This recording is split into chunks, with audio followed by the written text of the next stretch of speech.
The Galactic Council chamber was enormous, floating above a gas giant in the neutral zone of space. Every species had a seat. Some had wings, others claws, and a few hovered in liquid or robotic shells. In the center stood a tall, glowing pillar, where decisions were made. That day, something big was about to happen, something that would change the future forever. On the far side, the human ambassador stood quietly. Her name was Alara Terran, calm, serious, and known for never raising her voice. She represented Earth. "Let's begin," said the High Speaker, a three-eyed alien called Jarnock. Item 7 on the agenda: motion to remove Earth from the Galactic Union. Reasons: non-cooperation, dangerous independence, refusal to share advanced technology. Murmurs filled the chamber. Alara stepped forward. "Earth has followed every law. We never started a war. We helped rebuild 6 planets. Why now?" Jarnock didn't look at her. The motion stands. Illura's eyes scanned the room. Species Earth had traded with, fought beside, even saved. Many of them were looking away. None of them spoke for her. None of them stood up. "The Council will now vote," Jarnock said coldly. A tall insect-like alien raised its claw. "Yes." Jellyfish-like being blinked blue. "Yes." One by one, the hands went up. "Yes, yes, yes." Ilara watched in silence as betrayal echoed around her. When it ended, only 2 species voted no. But it wasn't enough. By majority, Earth is expelled. Effective immediately. No trade, no travel, no communication. Ilara didn't shout. She didn't cry. She just said, "We will remember this." Then she turned off her translation device and walked out. Back on Earth, the news hit like a hammer. People stopped working. Screens everywhere showed the moment Alara spoke her final words. The world fell into a strange silence. In an underground facility hidden beneath the Arctic ice, alarms beeped. A small light turned red. Inside a glass room, a woman with a cybernetic eye looked at the screen. "Is that real?" she asked. "It's real," said the man beside her. "They did it." She stood up. "Then it's time." The man opened a black case and placed his palm on a scanner. A metal door slid open, revealing a tall, ancient console with blinking green lights. He spoke 2 words: "Protocol Wrath." The console responded, "Confirmed." Protocol Wrath was not a weapon. It was something else older than most remembered. It had been built in secret, only to be used if Earth was betrayed by the Galactic Council. Back when Earth first joined the Council, they trusted too easily. They gave away inventions, shared food tech, helped terraform moons. But the Council wanted more. They wanted Earth to become obedient. Instead, Earth stayed different, quiet, careful, independent. And now, punished. But Earth had been ready. In deep space, just outside Council territory, a black sphere the size of a moon powered up. No one had ever seen it before. It had no name, no signature. It simply began to broadcast a signal, soft, low, and beautiful. A lullaby. The kind mothers on Earth sang to babies. The sound drifted through the stars. At first, aliens thought it was just strange. Then ships started glitching. Weapons refused to lock. Council defense drones shut down mid-flight. On one planet, a mining AI lost its mind and started painting stars on the walls. The lullaby played non-stop for 2 hours. Then, it stopped. Static. Then, screams. Billions of beings heard their worst nightmares in the signal. Not from Earth, from their own memories. Their own minds. Something had scanned them. Something had sent fear back to them like a mirror. At the Council's security center, alarms screamed. Generals panicked. They tried to trace the signal but failed. "Where is it coming from?" asked Jarnock. "No location." "It's bouncing through hyperspace relays. It looks like Earth, but more advanced." Jarnock growled. "Impossible. Earth doesn't have this power." "Sir, what if they've been hiding it?" Meanwhile, Ilara walked through a dark hallway in Earth's intelligence center. She met with a small team unit Echo, 5 agents, dressed in black armor with no flags. Targets? Asked one. Begin with those who voted yes, Ilara said. We're not here to fight. We're here to expose. One of the agents grinned. Justice? No, Ilara said. Truth. In the weeks that followed, Unit Echo slipped into Council systems. They released footage, data, hidden records. One video showed how the Council faked reports to punish Earth. Another exposed how Council leaders secretly sold human tech to black markets. On 10 Council planets, riots began. Citizens asked questions. Why was Earth really expelled? What did their leaders hide? The Council tried to deny it all. But the proof kept coming. One night, a Council base near the star Kareen exploded. No trace of human weapons. No dead bodies. Only one message appeared, sprayed in red paint across a wall. You broke the pact. Back on Earth, Ilara met with global leaders. They betrayed us, said one general. Should we prepare for war? Ilara shook her head. No, they expect war. We'll give them something worse. What's that? She smiled. Fear. In space, the black sphere stopped broadcasting. But the damage was done. The Council was no longer united. Trust had broken. Worlds blamed each other. Some left the Union. One ambassador, a young alien named Kazil, came to Earth quietly. Why? Didn't you destroy us? He asked Ilara. She looked out a window at the stars. Because we're human, she said. We don't destroy what we helped build. But we won't forget. He looked down. I didn't vote. I know, she replied. Will the others? Pay. They already are, she said. They just don't see it yet. Months passed. The Council grew weaker. Earth grew stronger without lifting a weapon. More species started calling Earth directly, ignoring Council bans. They wanted peace, trade, protection. Earth gave it. Quietly. But behind the scenes, Protocol Wrath remained active. It didn't fire missiles. It fired truth. And across the galaxy. The truth hurt more than any weapon. One night, Jarnock received a private message. No signature. It showed a recording from 10 years ago of him ordering spies to frame Earth for crimes it never committed. His screen flashed red. A final message appeared. We remember everything. Earth didn't need revenge. They just needed time. And now, time belonged to them. Deep under the frozen ice of Antarctica, a red light blinked. Most of the world didn't know what that light meant. Most governments had never even heard of the system buried there. But for the few who did, that light was terrifying. Is it really happening? Asked General Marcus. He stood inside a large glass room with bright screens around him.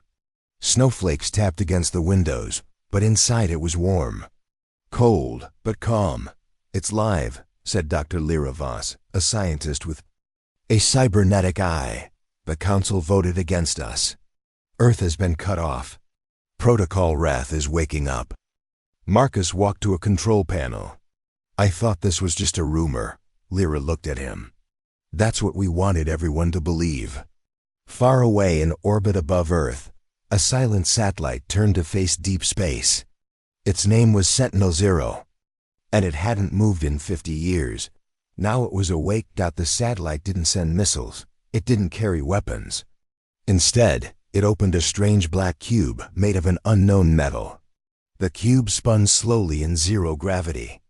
Then, it began to hum. The planet Yodros, a Council communications ship, picked up the hum first. The signal was soft, strange, almost like music. The pilot tilted his head. Are we picking up a coded transmission? The co-pilot frowned. No, this sounds like... She didn't finish. The music changed. It became louder. A deep, low voice whispered words in a language the Council didn't recognize. The ship's lights flickered. The dashboard went dark. What the... The ship lost control and started drifting toward the planet's gravity well.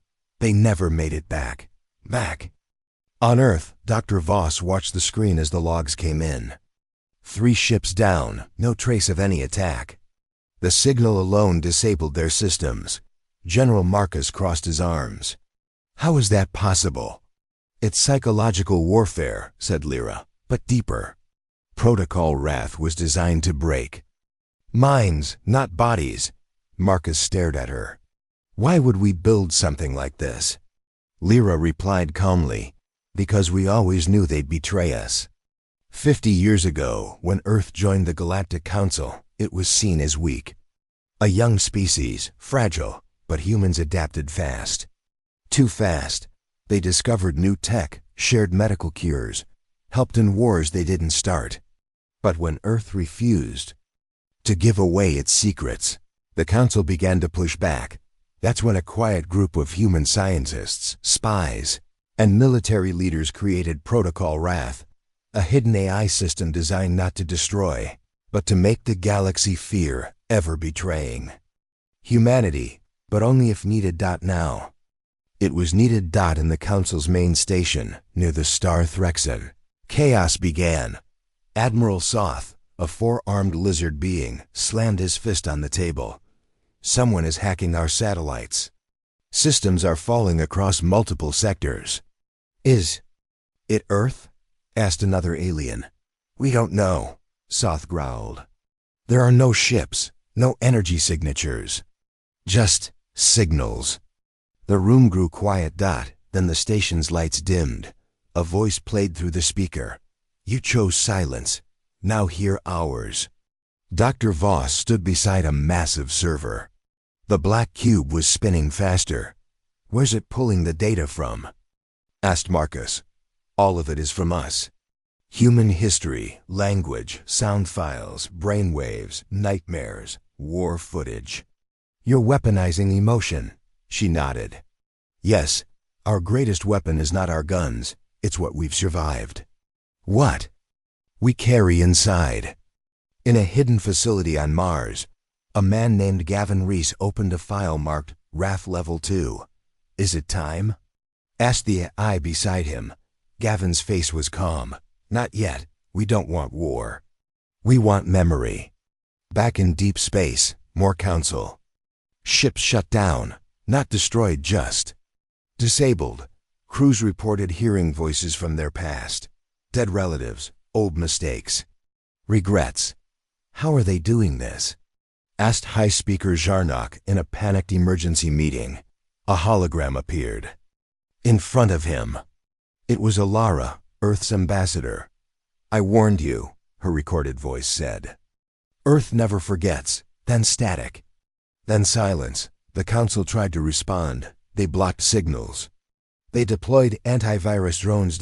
It didn't work. Every time they cut one signal, another appeared on a different frequency, a different wavelength.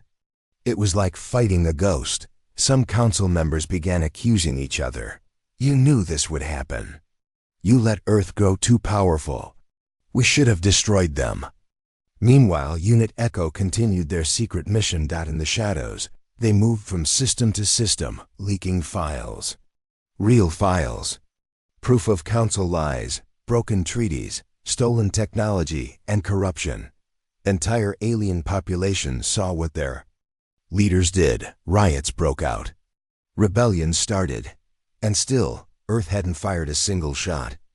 Inside Earth's Arctic facility, Marcus asked the question everyone was thinking. Why not destroy them now? They betrayed us. Let's finish it. Lyra's voice was quiet. Because if we destroy them, we become them. He didn't speak after that. In one last act of desperation, the Council called for a full emergency vote to declare war on Earth. But when they entered the Council hall, every screen turned on. Footage played of Council leaders selling humans as slaves years ago. Of secret plans to frame Earth. Of private messages where Council members laughed about Earth's stupidity. The hall went silent. One by one, members stood up and walked out. The Council had betrayed Earth. But now, they had betrayed themselves. On Earth, Alara stood in a small garden, breathing in the fresh air. A young officer approached her. Ma'am, the council is collapsing. They're begging for communication. Ilara nodded. Then let them speak. What do we say? She looked up at the sky. We say nothing. Let the silence speak louder. Weeks. Past. Council systems broke down. New alliances formed. Some species turned to Earth for help. Ashamed of the vote they once made. And Earth helped them quietly, without pride. But with rules. Never lie to us again, said one human diplomat. Or, next time, said another, we won't use words. On a far moon, Admiral Soth sat in a dark cell. A message from Earth played on a small screen. It was a child's voice, soft and human. We trusted you. You heard us. But we're not like you. Then the screen went black. Soth wept. Protocol wrath. Didn't bring fire. It brought fear. It didn't destroy ships.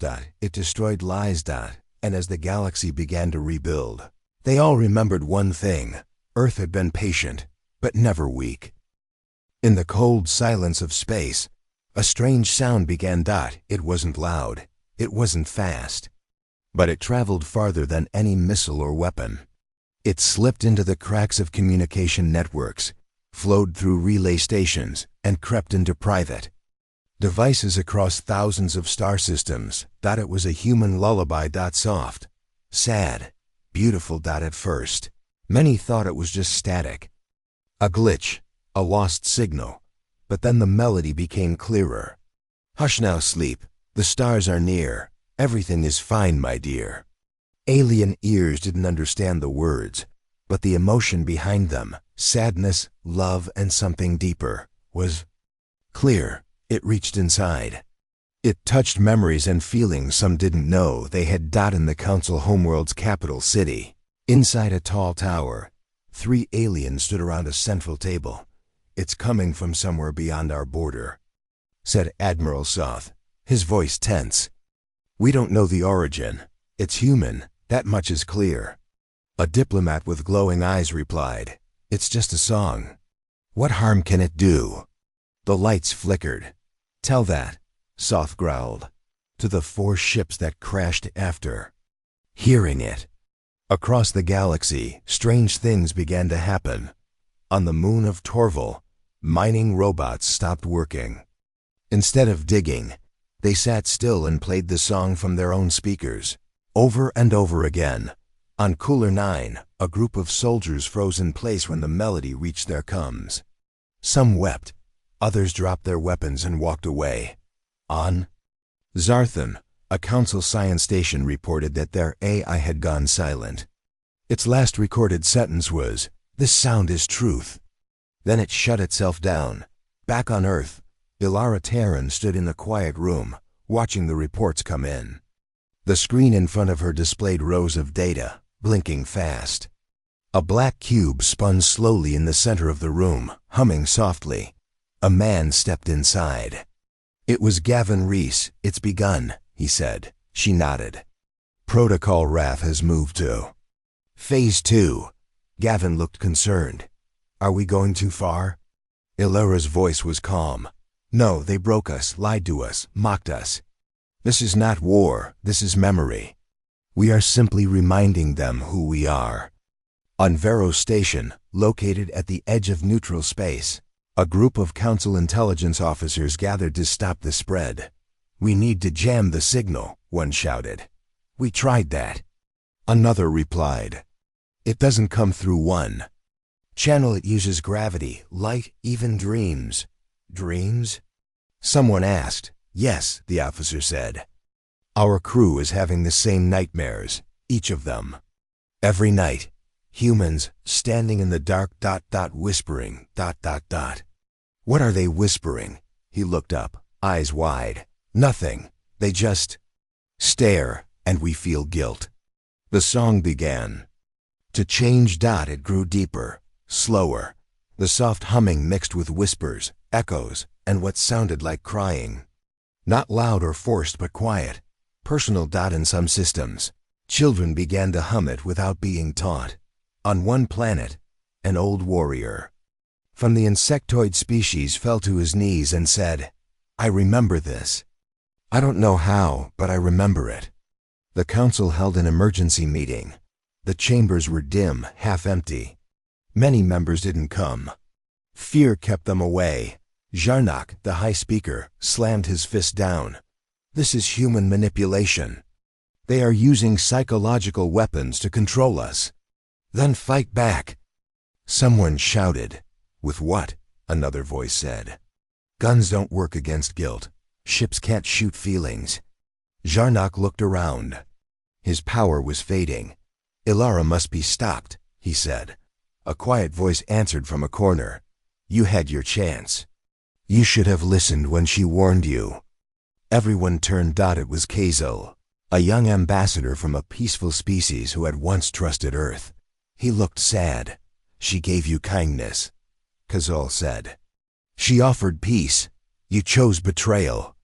On the edge of council space, a massive black structure slowly came into view. It had no name. It gave off no heat or signal. It just was. An explorer ship went near it. They sent a drone inside.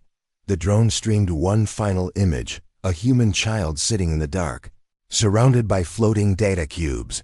The child whispered, "We trusted you." Then the drone melted into dust. Back on Earth, Ilara spoke with the global council. One leader asked, "Will they attack us now?" Ilara shook her head. "No, they are too afraid of what else we might show them." Another leader frowned. "Is that who we are now? Fear-bringers?" Ilara smiled softly. "No, we are teachers, and some lessons must be painful." Inside Protocol Wrath's system, human memories were stored. All of it: wars, art, love, betrayal, music, pain. The I didn't choose weapons. It chose emotions.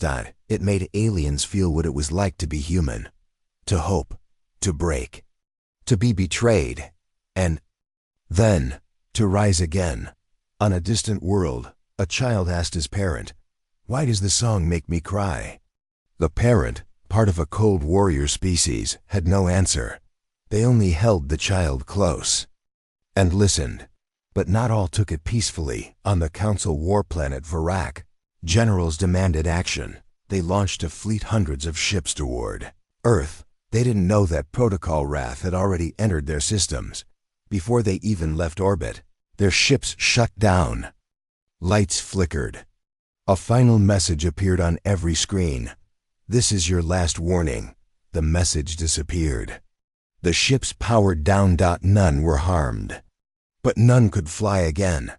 Admiral Soth watched from his window. "They are not fighting." "US," he whispered.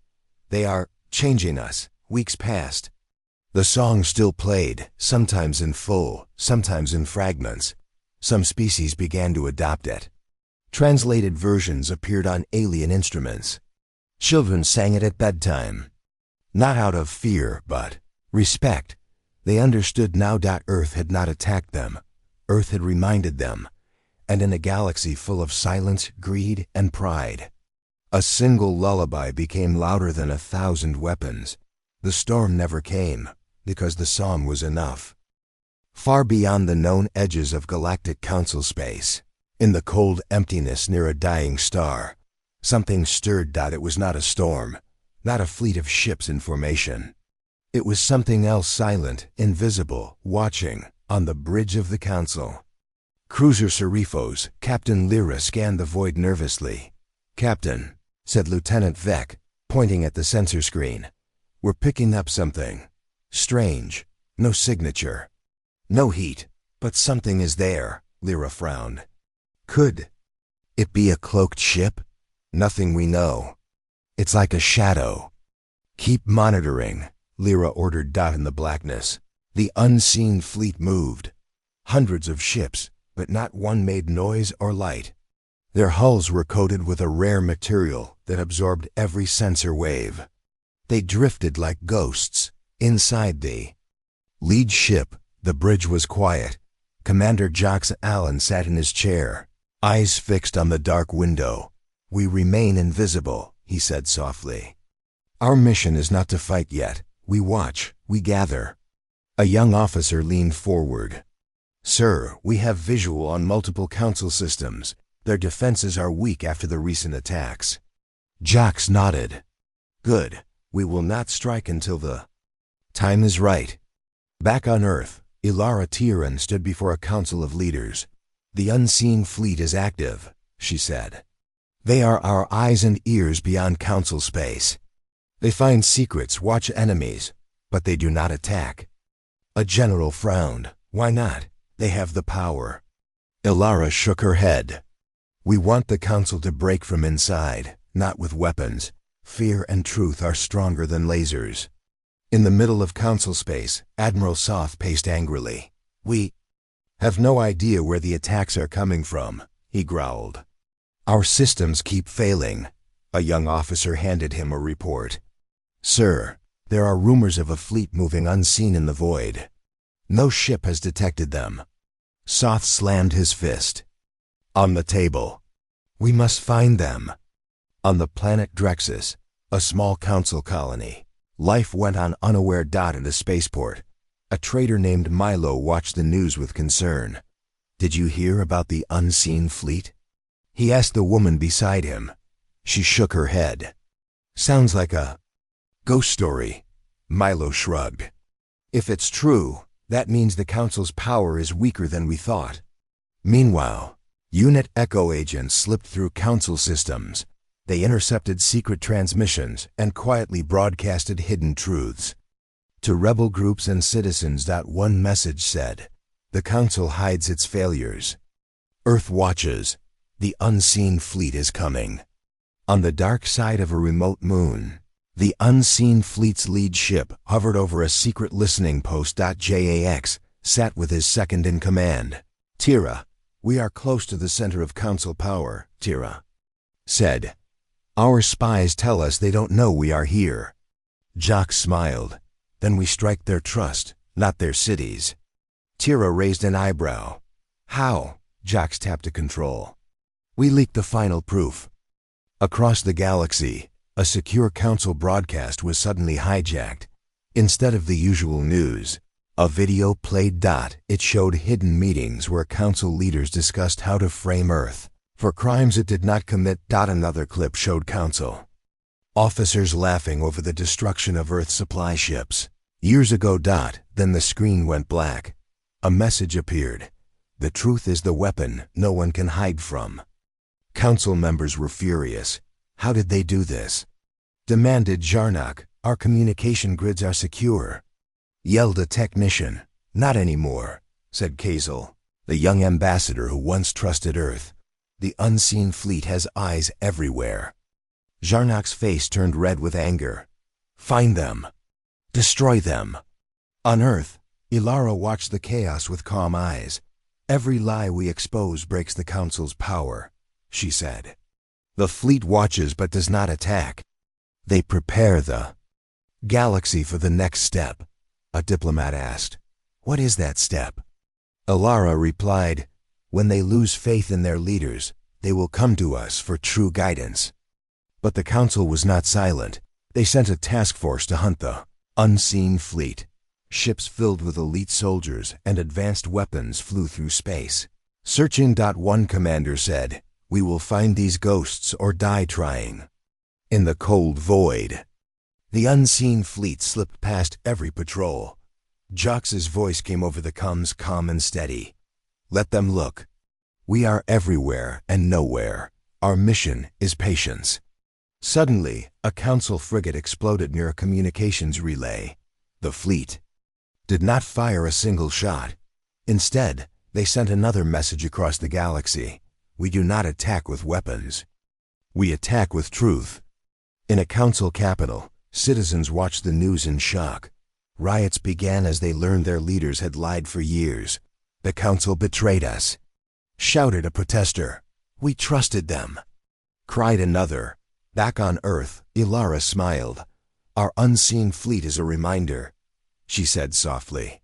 Sometimes the greatest power is the one no one can see. Months passed. The Council's control weakened. Planets once loyal started questioning. A new future was forming, not with war, but with awareness. One night, Jax stood alone on the bridge of his ship. He looked at the stars and whispered, "The unseen will become the unstoppable." The cold metal room was silent except for the soft hum of a data terminal. Elara Tiran sat before it, her eyes scanning old holographic files flickering in the dim light. Each image told a story one the galaxy was not meant to see. Beside her stood Gavin Reese, his face tight with anger. "I can't believe the Council kept this hidden all this time." Elara nodded. "They wanted to make us the villains. Frame us for crimes we never committed." She touched the console, and a new image appeared. It showed a dark room filled with Council officers laughing over stolen human technology. One officer said, "Let's ruin their reputation. No one will believe Earth when we say they broke the laws." Gavin clenched his fists. "They lied to the galaxy. And we stayed silent for too long." Years ago, when Earth first joined the Galactic Council, humans believed in peace. They shared medicine, technology, and ideas. They thought the Council was a family of stars, united, but the truth was darker.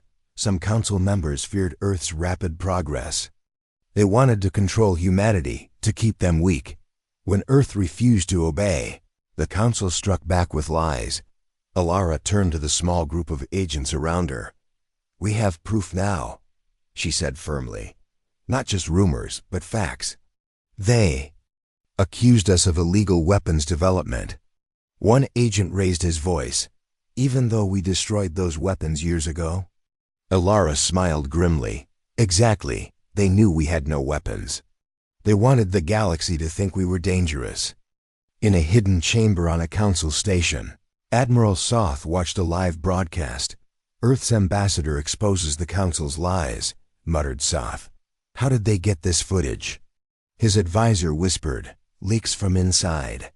Their spies are everywhere." Soth slammed his fist on the table. "Find them. Stop the broadcasts." On distant worlds, citizens watched Earth's evidence spread. "Why did our leaders hide this?" asked a child. A parent replied, "Because power corrupts." Riots broke out in city squares. "Down with the Council!" shouted the crowds. Back on Earth, Elara met with the global leaders. "We can't just watch," said one. "We must act." Elara shook her head. "We will act, but with patience. The galaxy is waking up. We don't need weapons to win. Truth is our strongest weapon." In the shadow of the Council's capital, a small rebel group listened to Earth's transmissions. Their leader, Kazel, spoke softly. "Humans never forget," he said. "They carry every injury and every betrayal, but they also carry hope." Young rebel asked, "What will they do next?" Kazel smiled. "They will remind us all that no one can hide from the truth." Meanwhile, a Council spy named Rillis sat alone. He held a small device playing a human lullaby. "Why this song?" he whispered. The device crackled. Then a voice said, "Because humans remember with feeling. They use their pain to become stronger." Rillis shivered. Elara turned back to the data. "This is why Protocol Wrath exists," she said quietly. "Not to kill, but to awaken." Gavin nodded. "To remind the galaxy what it means to be human." One night, a secret message arrived for Elir. It was from a Council insider. "We are tired of lies. Help us." She looked at Gavin. "The Council is cracking from within." He smiled. "Our time is coming." In the capital's highest tower, Jarnock paced angrily. "They use memories against us," he growled. "Our crimes are exposed. We are losing control." His aide spoke. "If we lose this war, we lose everything." Jarnock's eyes darkened. "Then we fight harder." But the fight was not with guns. It was with stories. Earth's stories. Of betrayal. Of hope. Of survival. A new broadcast played across the galaxy. Elara's voice spoke calmly. "We do not forget. We do not forgive. But we offer a chance for peace. For truth." And somewhere deep in space, a Council ship went silent. Its crew had listened too long. They began to question to doubt, and the seeds of change were planted. Humans never forgot. They carried every wound, but they also carried the fire. To rise. The news broke like wildfire across the galaxy. What began as whispers in dark corners grew into cries on crowded streets.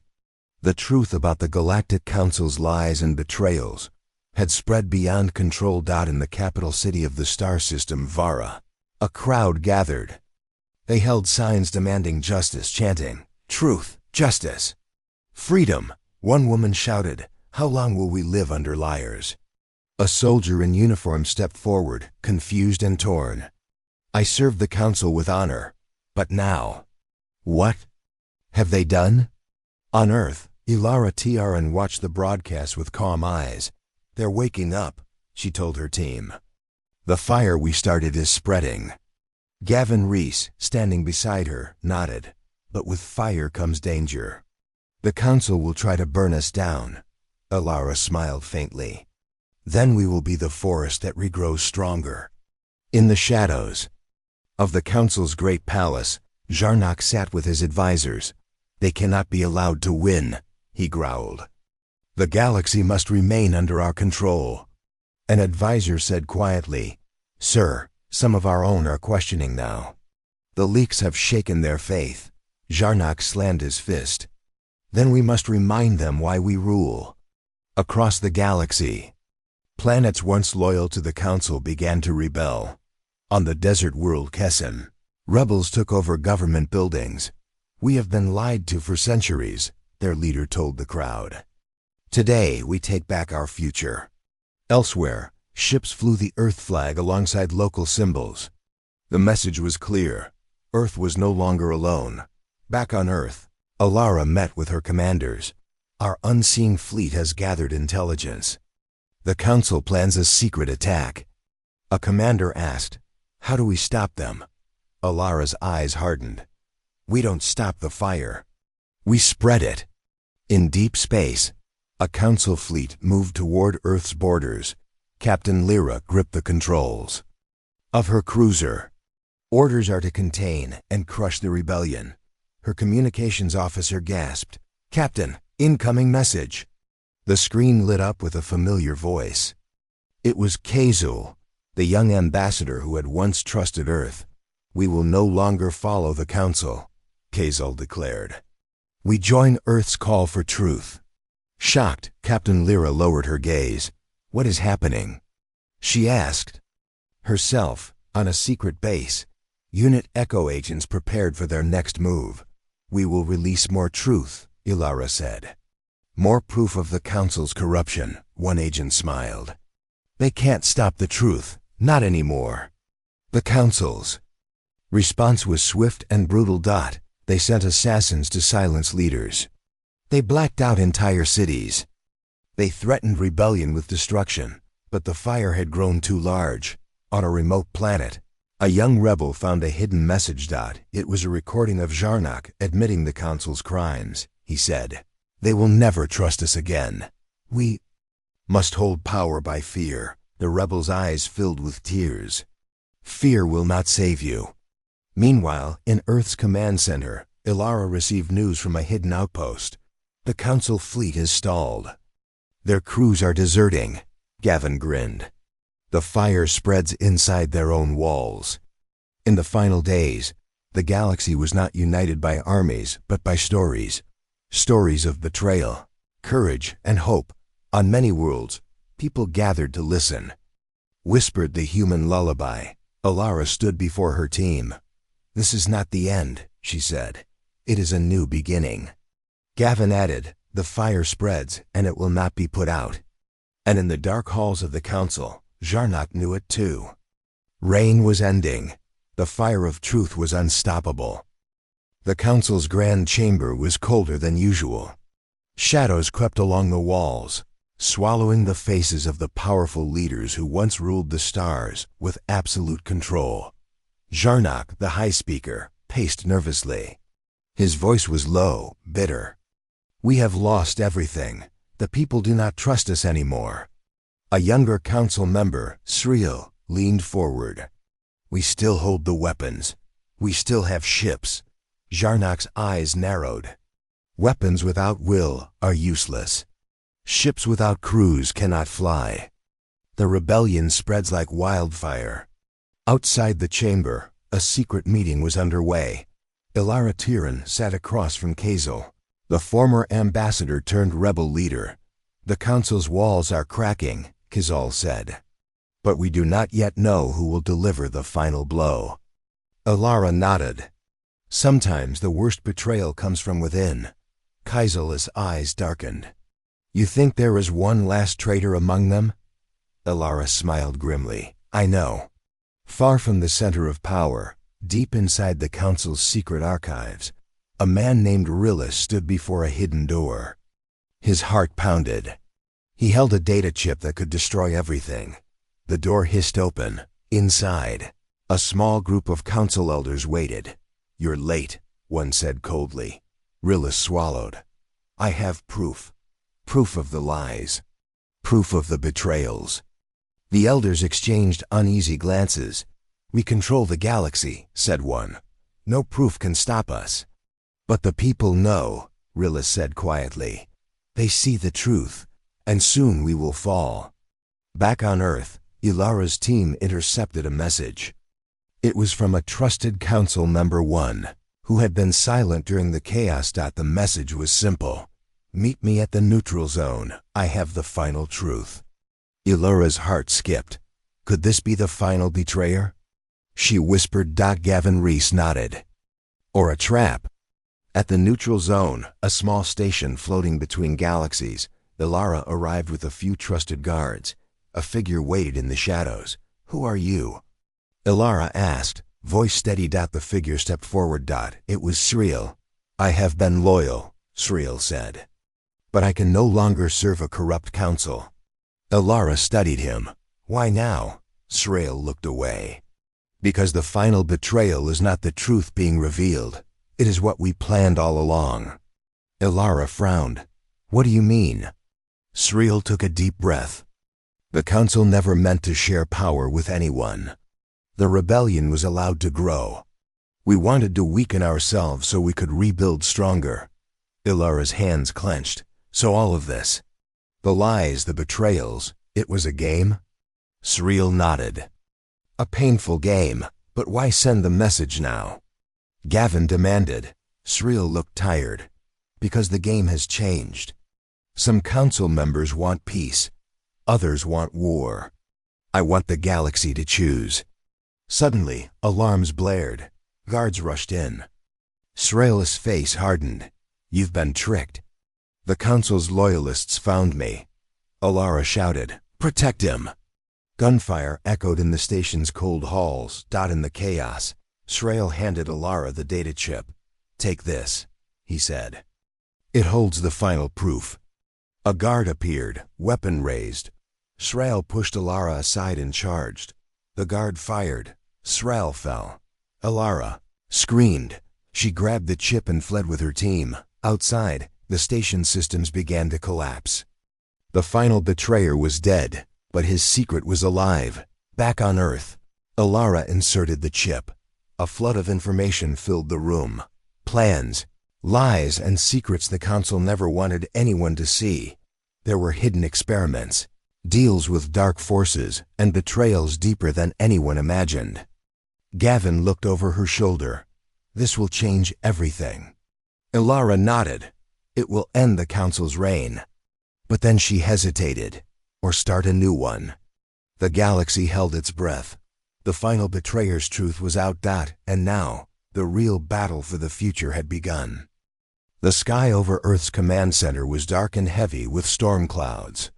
Lightning flickered in the distance, as if the heavens themselves were warning of the chaos to come. Inside, Ilara Tiran stood tall before a large holographic map of the galaxy. Red dots flickered, council fleets, rebel outposts, and pockets of unrest. Gavin Reese joined her side, his voice low. They are moving faster than we expected, Ilara nodded. It's time. Protocol wrath must be unleashed. Across the stars, council ships gathered in silent fleets. ready to crush the rebellion once and for all. Admiral Soth's voice crackled through comms. This ends now. We will show Earth the cost of betrayal. But deep inside the shadows of space, the unseen fleet stirred. Commander Jox Allen's voice was calm but firm. They come with weapons. We come with truth. Back on Earth, Illyra's team activated the Black Cube, the heart of Protocol Wrath. A low hum filled the room. Gavin asked, "Are you sure about this? Once we unleash it, there's no going back." Illyra's eyes burned with determination. They left us no choice. They forced our hand. Suddenly, alarms rang out. Sensors showed Council fleets approaching Earth's borders, their weapons primed. Illyra's voice rose. Prepare defenses. But remember, our weapon is not just firepower, Gavin smirked. It's the fear of truth. As Council ships fired their first volleys, something strange happened.